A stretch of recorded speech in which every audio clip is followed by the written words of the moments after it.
The best argument in favor of a massive government conspiracy centering on UFOs has always been the U.S. Air Force's need to keep information on the Roswell incident, UFO sightings, and other topics top secret long after there was any legitimate national security reason to do so.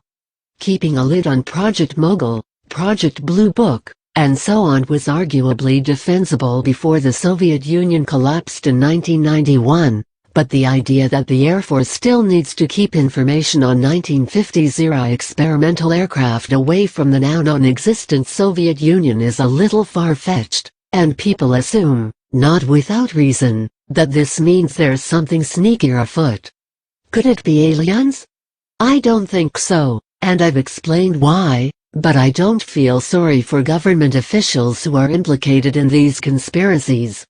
That's the price of keeping conspicuous secrets. People have to speculate to fill the explanatory gaps that you've created, and sometimes the stuff they come up with isn't very flattering. It can even feed into anti-government paranoia, which is itself a pretty considerable national security threat these days.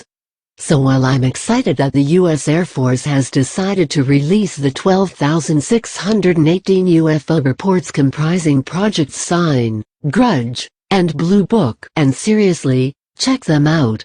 They're incredibly fun to skim through, and you'll lose hours browsing them if you're not careful. I'm also kind of wondering what took them so long.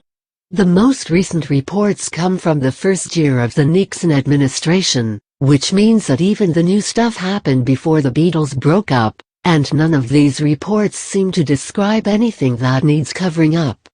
So why keep it all a secret for a half-century? That's a question I can't answer. And until I can answer it, I can't get too upset at anybody for thinking there might be more going on here than meets the eye.